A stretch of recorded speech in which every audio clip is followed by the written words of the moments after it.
All right, we're on. I was eating something, like a little dried bean, and it went down the wrong pipe as soon as I clicked start, and I started coughing, and I think I'm good now. And that's not the best way to start a podcast, is with me just straight up coughing. Thank you for tuning in.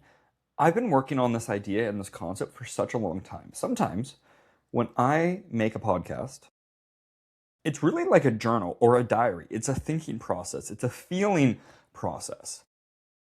Something in me, and I've never really reread books, so that something in me told me it was a good idea and the right timing to reread this book, and I'm really glad I have. It's been 5 hours and 2 days. I love this author. You're probably knowing where I'm going with this, if you're a fan of the show. Robert Greene. One of my favorite authors. And his one book, The 33 Strategies of War, it's 27 hours. I got like 21 hours left. That's how much I've been listening to it the last couple days. And no two man walks in the same river, for he's a different man, and it's a different river. Rereading this book, I'm a different person than I was a year and a half ago when I first listened to it. And my situation's different. And I thought, you know what, maybe I'll get a couple lessons and ideas out of it. And I'm really glad I did. I think these are the types of books that I need to reread and re-listen, because you're going to get so much out of it and you can apply it into different ways. So, one of the really cool ideas, and I had to write it down, of course, one of my ways of getting these ideas is I listen to these books while I'm driving. And then I tell Google to, hey, remind me to write a blog about this concept or this idea. Unfortunately, I don't like the new Google Gemini. It doesn't necessarily understand what I was doing before, like Android Auto. So I had to pull over and actually write this down. And so the idea is Napoleon. What does Napoleon have to do with fitness? Napoleon Bonaparte. Well, let me give you a story. He didn't win battles by doing everything at once.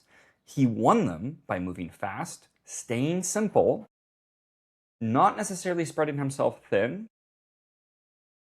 He had multiple corps rather than just having one big army. Multiple corps that kind of thought like him and could adjust on the fly, kind of like him. It made it seem like this big enveloping army around other armies, even if the other armies were bigger than him.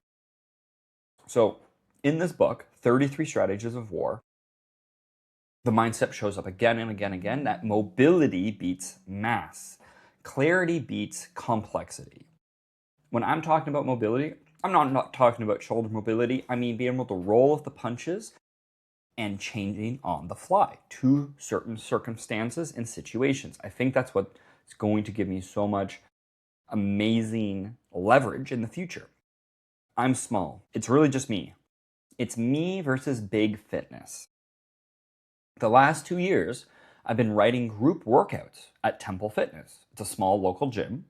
And I kind of use it like a sandbox. If you know what I'm talking about from a sandbox standpoint, a sandbox is a gaming term. If I went on Minecraft and I put sandbox on it, it just means I'm playing. Think about it, a sandbox, you're just playing. You're playing with ideas and concepts. I've tested different formats, tweaking structures, seeing what I like, seeing what I want to do, and I'm watching and getting a good feel for it. And what I've learned is that these big fitness industries, they can't change it. Once they have a formula, it's really hard, right? They have it backwards. And I think that the future of fitness is going to be where if you chase every single fitness goal at once, you're not going to get anywhere. You need to keep it simple, and simplicity is genius, right? Streamlining things. Think about how many times we talk about an invention being extremely simple and how that's helped our lives. Nobody wants complexity. Anybody can deal with something hard. Not many people want to deal with complicated or complex. Think about a relationship. It's like if you had a simple relationship, it's not easy. You still have to communicate, still have to put in the effort, but if it's complicated, it's inevitable that it's going to fail. Even when it says, I'm in a complicated situation, it's going to fail. So we want a smarter system, and we're going to be talking about that. So one of the big problems that Big Box has is they chase two rabbits at once and they catch zero. F45, Orange Theory, CrossFit all promise the same thing. Cardio, strength, conditioning, building muscle, fat loss, all in one 45-minute blur. It sounds great on a flyer. But when you're trying to develop every quality at once, you develop them none at all. Now, of course, your body's getting pulled in many different directions and nothing to adapt in particular. Comparing someone from the couch to someone who then has been at F45 for 3 months, of course they're going to get better results. But you need more direction. You're doing too much, getting pulled in many different directions. Stick to something simple for 3, 4, 5, 6 months, and then move on to the next one. Of course, these programs have merit. They build community, they get people sweating, they get people lifting weights, they make exercise feel like an event. I'm not trying to tell you that it's worthless. It is worth your time because fitness is one of the best investments you can even make. It's just, why not invest more? Why not have it better by just actually thinking about the big picture? There's layers to this. And I would make this argument that if F45 approached me and said, hey, what would you change about this? How would you audit this? And constantly have it working as a working model, they would get so far ahead, but they're stuck in their ways. So you can't simply maximize strength, endurance, and mobility all in the same session, week after week, and expect serious results consistently, right? What do you do when you do it when you have a do-it-all model? Members never know what they're actually training for. Random workouts can make it hard to track progress, and cramming everything in leaves no room for adaptability. So what's Napoleon's lesson here? Simplicity is genius. Armies, specifically his, were dangerous because they were lean and focused. They didn't overload his plans with complexity. He picked a decisive point and committed everything to it. There's this idea of fluidity and economy. Don't fortify yourself into this rigid block that can't move. Stay simple, stay adaptive, and overwhelm one objective rather than scattering across many. Strength training works in a similar way. A simple plan isn't soft. A simple plan can still be very hard. A heavy set of 5 squats with full rest is simple, yet extremely humbling. It's not sexy, but the genius is in the focus, not the gimmick. Why does this matter? You're going to get more out of it by just that straight, direct focus. Then you can focus on volume 3 weeks later, 6 weeks later, 8 weeks later, or you can focus on cardio, but don't do it all necessarily at once. The studies even show this. At Temple, there's one thing I'm really proud of, and there's one thing I have a lot of purpose in, it's our strength. There's no fluff, there's no circus, there's no muscle confusion. Getting people strong with methods that have worked for centuries. And it's a system I believe in. I'm trying to bring it into a group setting standpoint. And I have the fluidity to try with different ways to see how it would work in a group setting. And we're small enough that we can change it literally next week. F45, it would take them months and months and maybe years to reform to what is proper because they're too big and rigid in their ways. Big classes, right?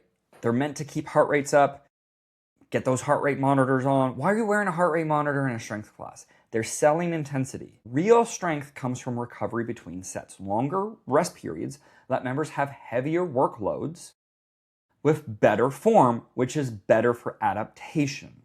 More is not always better. Better is better.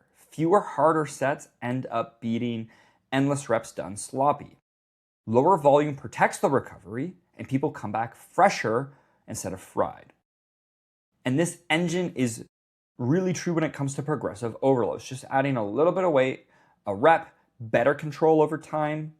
You can measure this, and you will measure this in my class, and you will notice the difference within weeks. You need to repeat the same workout week over week over week. That's the biggest thing that the fitness industry has done to confuse people, is the muscle confusion. The workout of the day model needs to die. It feels exciting, but it kills progress. If today's session never resembles last week's, let alone next week's, you can't track improvement. Repeating workouts aren't boring. It's how you see yourself become stronger. It helps the members lock in and become more expertise and more mastered in what they're doing. It helps the trainers know exactly what they're supposed to do, and the trainers get better at what they're doing. If you have better trainers in these gyms, you will have better results. You might be wondering, how do members not get bored? In my experience, I've never had them say, oh, this is boring, we've done the same thing. Why? A good coach knows how to make those adjustments. People just like getting strong. It actually, with these longer rest periods, has created more socialness because people are talking more in between sets. They're encouraging each other. They're spotting one another. And this is empowering them. We need to empower our coaches as well and not have them as robots. A lot of franchise models turn their coaches into automaton cheerleaders. The workout of the day drops from corporate, and the screen tells everybody what to do. And the coach just counts down the clock, 5, 4, 3, 2, 1. There's no craft, there's no adaptation. In fact, I've heard of gyms discouraging coaches from making the adaptations. No, you want your coach to. Why? Because in the moment, it's what's going to be better for that said situation. You want your coaches to be highly educated to make good decisions that the top general would make. One of the things Napoleon would have is his commanders think like him. So now you have a bunch of mini Napoleons on the battlefield, and he's one of the greatest strategists of all time. Rather than there being a delay in the chain of command, they know exactly what to do. They're told to do a task. However you see it fit, you get it done. A simple focus system flips that. When it's clear, we're focusing on getting them stronger. Regress and progress as you see fit with good technique. If anything, it's harder to learn how to regress as a coach than it is to progress. Progressing is easy. You can add more weight. Regressing can be hard, especially if someone has a lot of limitations. And that's what these styles should be coaching on. What does a clear system give coaches? Direction without a script. You know the goal and you can lead with confidence. Freedom to adapt. A simple framework lets you adjust for injuries, limitations, without breaking the plan, and there's less time managing chaos and more time fixing form and building trust. Clarity and freedom aren't opposite, they're similar systems. The more freedom a good coach has to meet people where they're at, the better. So let's do a quick comparison. A big box model, doing all at once. A simple strength model, focusing on one quality, like strength. Big box model, new workouts every day. Small, simple strength model, repeated and progressive overload week after week after week. Big box model, short rest, high heart rate. Small box, full rest, heavy quality work.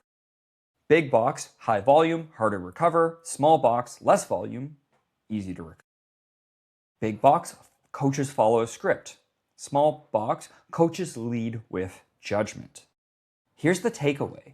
Napoleon won by staying simple, mobile, and focused, committing everything to one decisive point, but then adjusting as he needed to.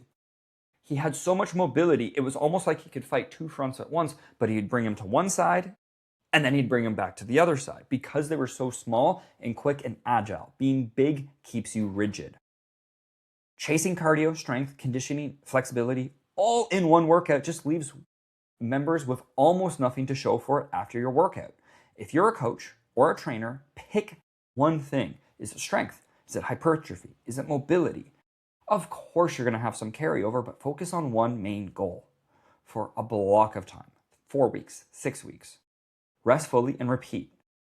Let them just bake long enough, like you're cooking a cake, to actually get stronger. Track the numbers, and trust me, simplicity isn't a limitation, it's a strategy.